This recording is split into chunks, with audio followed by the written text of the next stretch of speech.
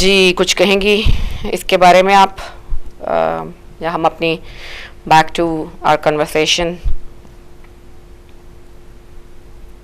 بھائی نے اتنا اچھا سب بتا دیا رکھا ہے کہ یہ تو یہ تو ہماری کوئی کہتے ہیں نا، یہ تو ایک ایسی چیز ہے جو کبھی ختم ہونے والی نہیں ہے، اس پہ تو کام کرنا چاہیے کہ کس طرح سے ہم اپنی جنریشن کے لیے کام کرتے ہیں، کس طرح سے ہم مسلمانوں میں یونٹی، جب یونٹی آئے گی نا تب، اور ایک اور دو تین چیزیں، جب ہماری قوم کے اندر بزدلی ختم ہوگی نا، بزدل کو ہم کبھی بھی آگے نہیں بڑھ سکتی.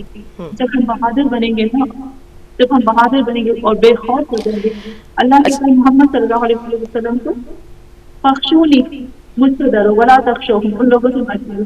جب ڈر ختم ہوگا نا، حق کی طرف ہم بڑھیں گے، ہم حق کی طرف نہیں بڑھتے کیونکہ ہمیں ڈر لگتا ہے، ہمیں مار دیں گے، ہمیں یہ کر دیں گے، یہ ختم ہوگا ڈر، آٹومیٹک ہمارے اندر واقعی مسئلہ آ جائے تو جلدی سے بار کی سب ایک ہو جائیں گے، تو پھر کوئی.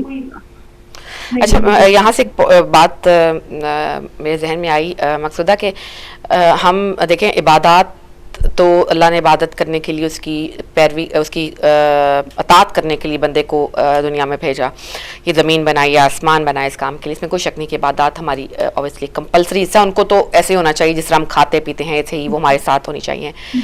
ایک طرف ہم دیکھتے ہیں کہ جو یہودی جو کمیونٹی ہے، ہم اس کو اگر دیکھتے ہیں تو وہ بھی بہت عبادات کرتے ہیں، ہم سے زیادہ ان کی اسٹرکٹ عبادات ہوتی ہیں، لیکن ہم ان کی جو پروگرس ہے ادروائز بھی اس کو بھی ہم دیکھتے ہیں کہ وہ اتنے آرگنائزڈ ہوتے ہیں، ان کے بچے بہت چھوٹی عمر میں آرگنائزڈ ہوتے ہیں، ان کو چھوٹی عمر سے علم دیا جاتا ہے، وہ ان کی جو مذہبی جو اٹیچمنٹ ہوتی ہے وہ ہوتی ہی ہوتی ہے، اس کے ساتھ ساتھ وہ باقی تمام علوم پر بھی ان کا بہت زیادہ ہولڈ ہوتا ہے. ہم دیکھ رہے ہیں کہ آج کل ہولڈ اوبیسلی پس پردہ انہی کا ہی ہے. تو ہم ایسا کیوں نہیں کر پاتے؟ ہم واقعی بات تو ہے کہ ہم وہ مسجد سے گھر اور گھر سے مسجد اور پھر اس کے بعد ایک دوسرے کی جو ہمارے اوپینین ہیں ان کے اوپر اعتراضات کرنا، کرٹیسزم کرنا، اس پہ لڑائی کرنا، چاند کے اوپر لڑائی کرنا کہ چاند کیوں نہیں ایک کا نکل آیا پہلے تو ایک کا نکل آیا بعد میں. تو میرا یہ خیال ہے کہ جو عبادات ہیں وہ کسی کی ترقی میں، کسی بھی قوم کی ترقی میں رکاوٹ کا باعث بنتی ہیں. پھر مسلمانوں کے ساتھ ایسا کیوں؟ کیونکہ آپ نے اتنی اچھی بات کہی تھی سسٹر سہر کہ پہلی بات یہ کہ ہم نے اپنی عبادتوں میں ہی جھگڑے شروع کر دیے ہیں.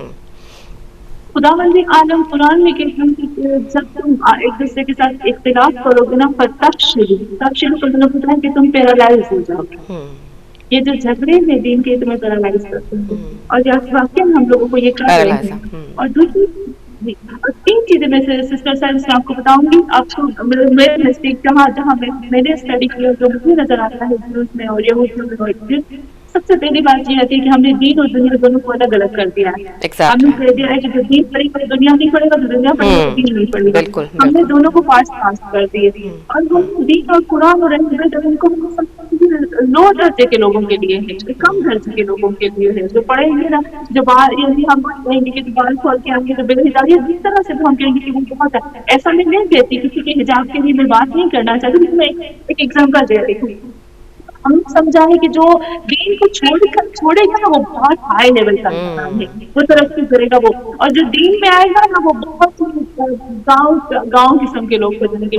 تو یہاں پر ہماری جو سوچ ہے نا، اس میں ہمارے دین کو، ہمارے مذہب کو، ہم مسلمانوں کو بہت بہت بہت خراب کر دیا. میں وہی کہوں گی کہ بہت پیچھے دھکیل دیا ہے، بہت ہی پیچھے دنیا سے دھکیل دیا. اس لیے دشمن اسلام ہم پر کنٹرول کر رہے ہیں، حکومت کر رہے ہیں ہمارے پر. اور جو تیسری اور خاص چیز ہے نا سسٹر صاحب، وہ میں آپ کو بتاتی ہوں. کچھ سال پہلے مجھے لیکچر دینا تھا بچوں کے اوپر کہ اولاد جب بچہ پیدا ہوتا ہے تو کیا چیزوں میں میرے پورے عالمان سے بکرا سے میری بڑا دماغ کے حقوق کیا ہوتے ہیں، جب بچہ پیٹ میں ہوتا ہے تو بچے کے حقوق کیا ہوتے ہیں، خود بچہ ہوتا کیا ہے. کہ میں نے اس کے اوپر پڑھا تو میں نے تھوڑا کام کرنا شروع کر دیا. میں نے سب ماؤں سے پوچھنا شروع کر دیا کہ آپ جب چاہتے ہو کہ آپ کا بچہ، کیوں آپ چاہتے ہیں بچہ ہو؟ تو کسی نے کہا کہ میرے بڑھاپے کا سہارا بن گا، کسی نے کہا کہ میں چاہتی ہوں کہ ہم زمانہ کا سپاہی بنے، کسی نے کہا کہ نہیں ہم اکیلے ہیں، تو کسی نے کہا کہ ہماری نسل بڑھنی چاہیے، ہمارا نام تو بہت پیچھے سے، اور کسی نے کہا کہ میری تنہائی. سب اپنی اس طرح سے بتائیں. لیکن کسی نے نہیں کہا کہ ہم مسلمانوں نے کسی نے نہیں کہا کہ مجھے ایک ایسا بچہ پیدا کرنا ہے جو پوری انسانیت پوری زمین پر بادشاہت کرے گا, حکومت کرے گا, پوری انسانیت پہ حکومت کرے گا. لیکن یہودیوں میں ہوتا ہے کہ جب ان کی بیوی ان کی عورت جب پریگنٹ ہوتی ہے تو وہ صرف اور صرف ان کی یہ سوچ ہوتی ہے کہ ہمیں ایک ایسا بچہ پیدا کرنا جو پوری دنیا کو کنٹرول کرے گا. ان کی عبادتیں بھی ہوتی ہیں, ان کا مذہب بھی ہوتا ہے, ان کی سوچ کیا ہوتی ہے, کس طرح سے یہ وہ اس عورت کو اتنی کی طرح رکھتے ہیں. اس کے سامنے کسی کی سگریٹ کی مجال نہیں ہوتی, وہ جنک فوڈ نہیں کھاتے, وہ کوکو کولا اور یہ ساری ڈرنکس نہیں پیتے ہیں, وہ اپنے عورت کو صاف اور فریش کھلاتے ہیں, ان کو ان کے ذہن کو بہت فریش رکھتے ہیں جھگڑوں سے, گھریلو جھگڑوں سے, پرابلم سے, کاموں سے, ان چیزوں سے دور رکھتے ہیں. آل عمران ہم لوگوں کو کہتی ہے کہ اے مسلمانوں جب ایک عورت تمہارے اوپر واجب ہے کہ تم اس طرح سے کرو, لیکن الٹا ہوتا ہے, اس کو کرنا تو سب کا سننا ہوتا ہے. یہاں پر جب ایک سوچ ہم سوچتے ہیں کہ ہمیں ایک غلام پیدا کرنا ہے, ہمارا ایک ماں مسلمان ماں سوچتی ہے کہ میرا بچہ میرا کام چکا بڑھاپے کا ساتھ غلام پیدا کرنا, غلام بن گئے ہم لوگ. وہ بادشاہ پیدا کرتے ہیں, اور آج وہ بادشاہ ہیں, آج وہ بادشاہ, آج وہ کنٹرول کر رہے ہیں پوری دنیا پہ. تو مین چیز ہمارے یہاں پر آ جاتی ہے. بالکل صحیح کہا آپ نے. اب ہم واپس چلیں گے اسی جگہ. ہمیں بات یہ کہی تھی کہ ماہ عزا جو ہے وہ اس کو رسوماتی انداز میں منانا چاہیے یا مکتبی انداز میں؟ دیکھیے ابھی جیسے ابھی ہم نے عیدوں کی بات کی سسٹر صاحب, جو یہ ساری عیدیں ہمیں بتا دی. ابھی ہم نے قرآن کی آیت, قرآن بتاتا ہے کہ جو مکتبی چنا اس طرح سے رسم و رواج نہیں ہونی چاہیے. امام بخاری علیہ السلام کے بارے میں بتا ہے کہ ایک دفعہ عید کے دن امام بیٹھے ہوئے تھے اور ایک شخص امام رونے لگے. تو کسی نے پوچھا کہ مولا آج عید ہے, آپ کس رو رہے ہو؟ یعنی امام بتا رہے ہیں اس کو پریکٹیکلی انجام دو.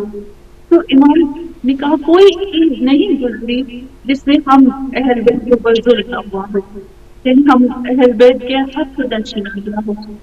اور ابھی بھی وقت آئے گا کہ وقت کا امام ضرور پر غیب نہیں ہوگا. تو کیا یہ قید نہیں ہے امام میری کی؟ ایک قید ہو گئی نا کہ امام اپنے لوگوں کے سامنے نہیں آ سکتے, ہم سب کے ساتھ کھل کے مل نہیں سکتے ہیں. تو یہاں پر جب ہم لوگوں کو اگر ہم اہل بیت کی طرف آئیں گے نا اور ان کی پوری زندگی کی طرف آئیں گے, سسٹر ہے مجھے یہ کرنا ہے, مجھے ایسی آزاداری کرنی ہے کہ میرا وقت کا امام مجھ سے راضی ہو جائے. شاید اللہ کو زیادہ نہیں چاہیے, اچھا چاہیے, اللہ کو مخلص خالص چاہیے. شاید مجھے ایک کی وجہ سے, ہم دو لوگوں کی وجہ سے اللہ کو یہ آزاداری اتنی پسند آ جائے تو اگلے سال ہی میرے وقت کے کا ظہور ہو جائے.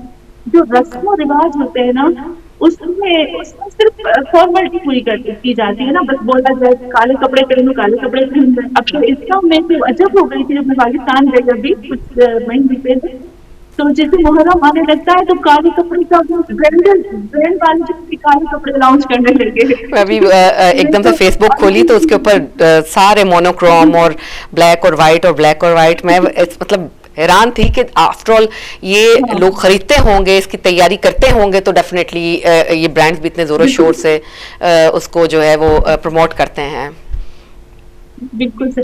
تو ابھی دیکھیے ہم لوگ مجھے جانا مسجد میں, تو میں تو برانڈیڈ شوز بھی پہنی ہوں گی, میں تو بیگ بھی لوں گی ہاتھ میں. اور تو یہ کہاں سے تو ایک رسم ہو گئی نا بلیک کپڑے بلیک چیز پہننے کی. اور حالانکہ کالا کپڑے کا مطلب ہوتا ہے کہ غم کی نشانی. یہ جو کالے کپڑے میں پہن کے جاتی ہوں میں مولا کہتی ہوں, مولا میں آپ کے سامنے آئی ہوں آپ کی عزادار بن کر, آپ کو پرسہ دینے کے لیے آئی ہوں, میں ماں زہرا کو پرسہ دینے کے لیے, محمد صلی اللہ علیہ وسلم کو پرسہ دینے کے لیے آئی. لیکن اگر میں اتنا تیار, میں یہ نہیں کہ تیار نہیں ہونا چاہیے, میں ایک ایگزامپل دیتی ہوں کہ ہم نے رسم میں بنا دیا ہے, بس رسم میں تو چلنا چاہیے, رسم پہ نہیں چلنا چاہیے. مکتب اہل بیت کو جو ہمیں جو مکتب ہے, جو اصل مقصد ہے نا اس کی طرف آئے. ایک چیز چھوٹی سی بولوں گی سسٹر, اس کو میں ختم کرتی ہوں, دوسرے سوال کی طرف آئیں گے. دیکھیں اگر صرف اور صرف یہ جو اہل بیت کا جو عزاداری ہے صرف اور صرف رسومات ہی ہوتی تو امام حسین علیہ السلام کو کربلا میں نماز پڑھنے کی ضرورت ہی نہیں. صحیح. کوئی حالانکہ ان کو تھا کہ امام نہ بھی پڑھتے تو بھی امام تو معاف تھا نا.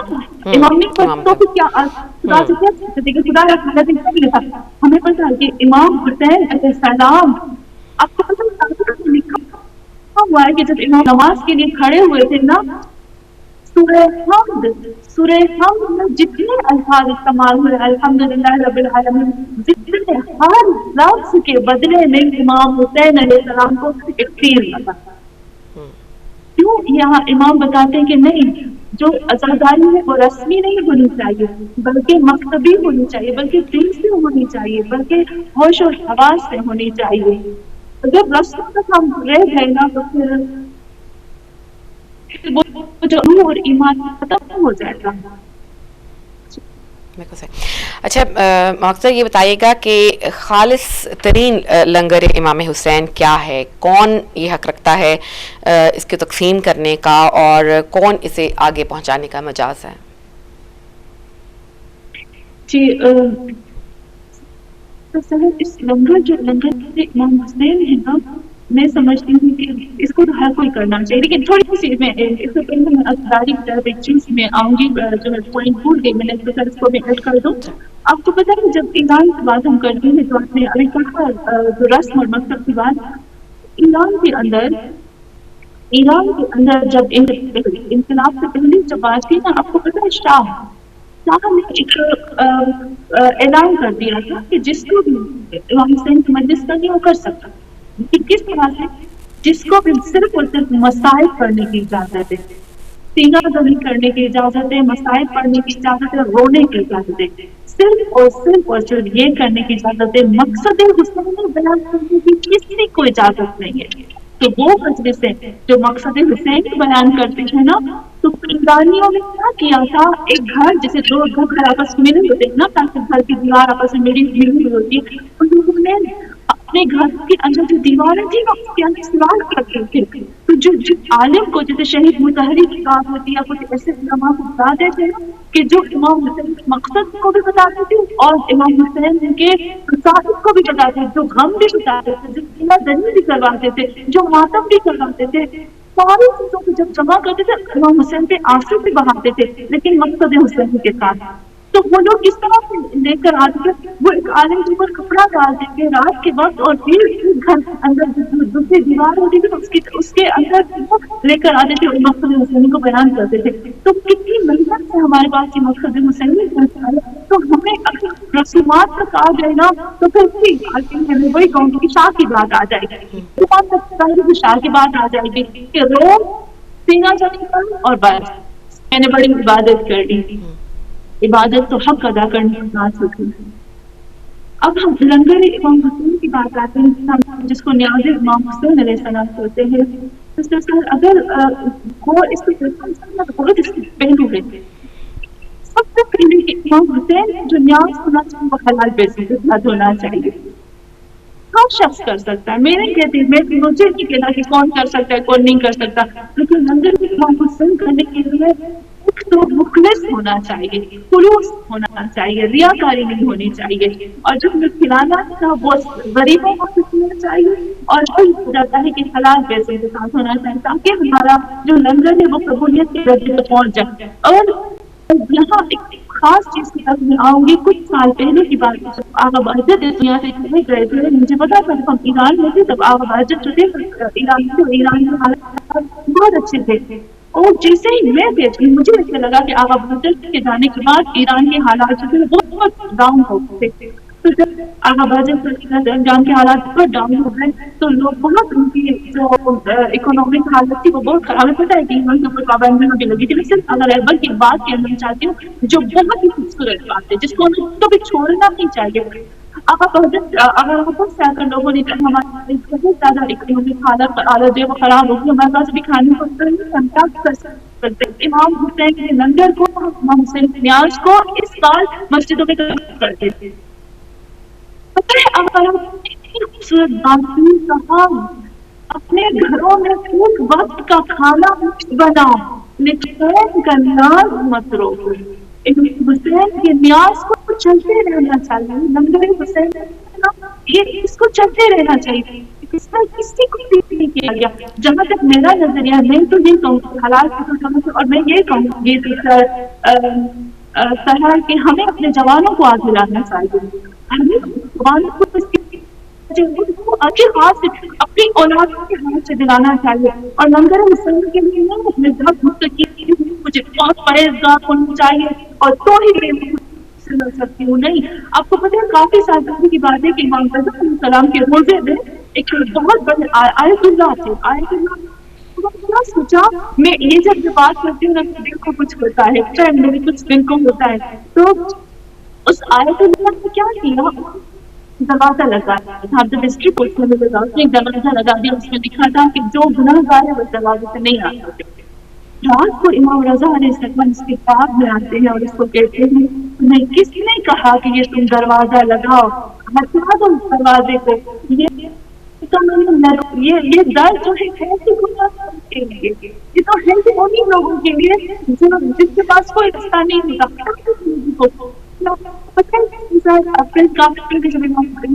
السلام کی زری تھی نا، تو اس زمانے میں کیا ہوتے تھے، جو عرب ہوتے تھے نا، وہاں سے جو عرب علاقی ہوتے تھے کام کرتے تھے، کھیتوں میں کام کرتے تھے، اور جس طرح کی حالت ہوتی تھی نا، وہ اس طریقے سے امام حسین کے روزے میں آ جاتے تھے۔ ایک عالم نے جب دیکھا کہ یہ کیا کر رہے ہیں، اس طرح سے نہیں آ رہے، تو اس نے سارے بچھوا دی اور اس میں پانی رکھوا دیا وضو کرنے کے لیے کہ جو بھی آئے گا اپنے پاؤں کو اپنے آپ کو دھو کر، اپنے چہرے کو اپنے ہاتھوں کو دھو کر کے امام حسین کے روزے میں آئے گا۔ اب تو پتہ نہیں اس کے بعد کچھ عرب نے نا چھوڑ دیا تھا، کیونکہ وہ اتنا کام کرتے تھے، وہ تھک جاتے تھے کہ اس طرح سے مشکل تھا۔ مجھے نہیں پتا، شاید وقت نہیں تھا، امام حسین علیہ السلام اس عالم کے پاس میں آئے، اس نے کہا ہٹا دو یہ کھانے کو، یہ سب ہٹا دو، یہ سب اس لیے نہیں رکھا کہ میرے لوگ گناہ آ سکے، یہ رکھا گیا کہ میرے لوگ آ سکے۔ تو امام حسین علیہ السلام کے نمبر اور لحاظ کی بھی بس یہی بات آئی کہ یہ حجور حسین کے نام پہ ہم دے دیتے ہیں نا، تو سب سے بڑی چیز ہے، تو جتنی بھی طاقت ہو سکے بس یہ خیال رکھنا چاہیے کہ جو لنگر کھلاتے ہیں داروں کو کھلائیں، جو غریب کو بھی کھا نہیں سکتے ہیں ان کو کھلائیں حلال پیسوں سے، اور اپنی جنریشن اور اپنی اولادوں کو سامنے لا کے بچوں کے ساتھ سے دلائیں تاکہ ان کی اولادوں میں یہ چیز جو ہے وہ ٹرانسفر ہو جائے۔ ٹھیک، بالکل۔ اچھا، بالکل 2-3 منٹ رہ گئے ہیں۔ مقصد میں آپ چاہوں گی چونکہ اگلے ہفتے تو آغاز ہو جائے گا عشرہ کا، پہلے عشرہ کا محرم کے، تو آپ کیا ایک ایسا پوائنٹ ہے، ایک ایسی نصیحت کہہ لیجئے جو کہ مومنین اور مومنات کو دینا چاہتی ہیں اس محرم کے آغاز پہ؟ جی سسٹر صاحب، سب سے پہلے وہی میں ہمیشہ جب زیادہ تر جب کہیں جاتی ہوں جس پڑھنے کے لیے ان سے ایک ہی چیز سوال کرتی ہوں، اور مجھے پتا ہے آپ کو یہ پتہ نہیں کہ کون سی بات کرنے والی ہوں، میں ان سے سب سے یہی پوچھتی ہوں کہ جب امام حسین علیہ السلام کا سر مبارک نظر کیا گیا تھا تو مجھے آپ بتائیں کہ امام حسین علیہ السلام نے کیوں پڑھا تھا؟ تو مجھے سب کہتے ہیں کہ امام حسین نے قرآن پڑھا، تو میں صرف ان کے ذہن کو جھنجھوڑنے کے لیے بولتی ہوں کہ نہیں، حسین نے تو خطبے پڑھے، امام حسین نے خدا کے خطبے پڑھے، امام حسین نے صرف بلاغہ پڑھی تھی، امام حسین نے صرف پڑھا لگے تھے، فاتحہ گزارا ہے۔ سب کہتے ہیں نہیں، امام حسین سارے حسین نے تلاوتیں کی تھی۔ تو ان سب سے یہ میں صرف اور صرف یہ بات کہنا چاہوں گی کہ سارے حسین نے کیوں امام حسین کا سر جب نو کے نیزے پہ بلند کیا گیا ہے تو امام حسین ہم میسج دیتے ہیں، وہ میسج کیا ہے؟ وہ یہی میسج دیتے ہیں، اے میرے شیعو، یہ جو محرم کے دن ہے نا، ایسے نہ ہو کہ تم عزاداری میں، وہی غم منانے میں، دکھ میں، مصائب میں بزی ہو جاؤ اور قرآن کو بھول جاؤ، باقی نہ بھولنا۔ اور دوسری بات یہاں پر یہ آئی کہ امام حسین، آپ ہم سب کو پتا ہے عاشور کا دن آذان سے شروع ہوا، ہم سب کو پتا ہے کہ امام حسین علیہ السلام کا سجدے میں سر کو جدا کیا گیا. ہم سب کو پتا ہے کہ کس طرح سے امام حسین نے نماز پڑھی. ابھی ہم نے کہا کہ امام حسین جب نماز کے لیے کھڑے ہوئے تو الحمد کے ایک ایک لفظ کے بدلے میں امام حسین علیہ السلام کو 3 درجے تھے. 3 کھائے میں حسین نے صرف نماز بیان کرنے کے لیے صرف نماز کو. تو امام حسین نے بھی کہا کہ اے لوگوں اگر حسینی ہو, اگر عزاداری کرنی ہو, نماز کو قرآن کو سے جدا نہ کرنا, ورنہ ایسے نہ ہو کہ کہیں امام حسین ہمارا گلا پکڑے. کہ مجھے تو یاد کیا لیکن جو میرے کہا تھا اس کو یاد نہیں کیا, میری نماز اور قرآن کو چھوڑ دیا. تو یہ میں میسج دوں کیونکہ یہ کبھی کبھی نمازیں قضا ہو جاتی ہیں, عزاداری کرتے کرتے بہت زیادہ لوگوں سے قضا ہو جاتی ہے, یا پھر قرآن کو ممبر سے قرآن بیان نہیں ہوتا, حقیقی قرآن نہیں ہوتا. حالانکہ ممبر سے یہی سامنے ممبر سے قرآن کو بیان کرنے کے موقع قرآن کو آگے بڑھ سکے. تو میں یہی کہوں گی کہ 2 چیزیں ہمیں امام حسین کے ساتھ جدا نہیں کرنی چاہیے کہ امام نے اپنے آپ سے جدا نہیں کرنا. بہت بہت شکریہ آپ کا مقصودہ, جزاک اللہ خیر. اللہ تعالیٰ آپ کی توفیقات میں مزید اضافہ فرمائے اور آپ اسی طرح ہمیں گائیڈ کرتی رہیں, اسی طرح سے ہمارے ذہنوں کو روشن کرتی رہیں. بہت بہت شکریہ آپ کا. جی ناظرین, ہمارے ساتھ موجود تھیں عالمہ مقصودہ نقوی صاحبہ, اور ہمیشہ کی طرح آج بھی ایک بہت جسے کہہ سکتے ہیں کہ بہت ہی فائدہ مند سیشن ہمارا رہا. اللہ تعالیٰ ان کوششوں کو قبول فرمائے اور ہمیں صحیح طور پر جو ہے وہ قرآن کی بتائے ہوئے راستے پر چلنے کی توفیق عطا فرمائے, آمین. اور اب میں آپ سے زیادہ چاہوں گی انشاءاللہ زندگی اور صحت رہی تو میری اور آپ کی ملاقات اگلے پروگرام میں ہوگی. آپ اپنا بہت سا خیال رکھیے گا اور مجھے اجازت دیجیے. السلام علیکم ورحمۃ اللہ وبرکاتہ.